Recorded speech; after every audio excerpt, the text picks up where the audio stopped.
Mo ito para magsunod-sunod ang blessing sa buhay po ninyo at matupad kaagad ko naman ang inyong mga pinapangarap.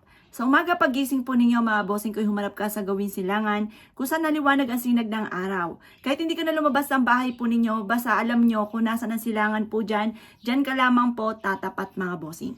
At pagkatapos mga bossing ko'y banggitin ng 7 beses ang 777. 777, 777, 777, tatlong 7 mga bossing ko ng 7 beses mga bossing. At sabihin nyo ang hangarin po ninyo. Halimbawa ngayong araw na ito, makakabayad kaagad ako sa aking mga utang. Ngayong araw na ito, matutupad lahat ang aking mga pinapangarap.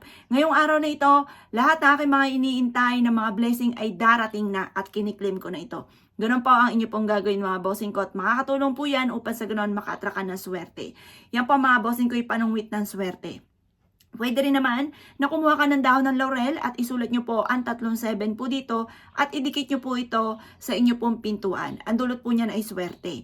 Yan po mga bossing ko, pwede ka rin naman kumuha ng dahon ng laurel at isulat nyo ang 3777 at ilagay nyo po ito sa inyo pong wallet at sabihin nyo po, kailanman na hindi na ako mauubusan ng pera. Isa po yan sa mga sikreto rin upang sa ganon, laging siksik liglig at umapaw at maraming pera sa inyo pong pitaka. Ganon din po, kumuha po kayo ng isang malinis na papel at pagkatapos isulat nyo ang 777 at isulat nyo ang lahat ng inyong mga hangarin na walang gamit na sana. Halimbawa, magkakaroon ako ng mansyon, magkakaroon ako ng farm, magkakaroon ako ng magagarang sasakyan, magkakaroon ako ng negosyo na dito na ako yayaman, magkakaroon ako ng napakaraming pera. Ganon mga bossing, huwag kang gagamit na sana, direct to the point. At pagkatapos ay talian nyo po ito ng kulay pula. At pagkatapos ay isabit nyo to sa mataas na punong kahoy. Yan po mga bossing ko ay katuparan sa lahat ng mga pinapangarap po natin. Sa mataas na punong kahoy mga bossing. Kasi sa akin mga bossing ko, madali ko po yung gawin dahil dito sa aming terrace ay may mataas na punong kahoy na sinasabit ko lang po siyang ganyan mga bossing. Abot na abot ko po siya. Ngayon po mga bossing, gawin nyo rin po yan. Humanap ka ng mataas na punong kahoy at doon na isabit nyo sa mataas mga bossing.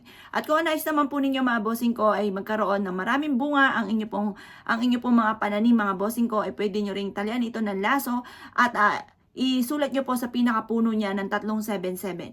Or kaya ako ikay magpapakain mga bossing ko ng ibon or kaya kahit anong alaga po ninyo mga bossing ko na aso or ano man po yan, mga alaga nyo po yan, mahilig ka sa mga pets, habang kayo pinagpapakain sa kanila, usalin sa inyo pong bibig ang 777 at sabay mag-wish po kayo para kagad po ay matupad ko ano man ang inyong mga wini-wish. Yan po ilan sa mga sikreto upang sa ganon, kung ano man yung mga ninais po ninyo ay kaagad nyo po itong makamtan. Isa po yan sa mga sikretong malupit upang sa ganon mga bossing ko ay kung ano man ang mga ninanais nga po ninyo ay ismut nyo itong makamtan at maging balakid dyan sa mga pangarap po ninyo. Isa po yan sa mga sikreto mga bossing. Pero pwede nyo yan i-share mga bossing ko matapos na mapatunayan nyo na sobrang blessing po niyan. Nasa inyo pagpapala po niya, wasa hindi ka madamot sa mga ganyang pag-share. Kaya kung kayo piniwala at nais po yung gawin, ay siya mga boss, good luck po sa po lahat.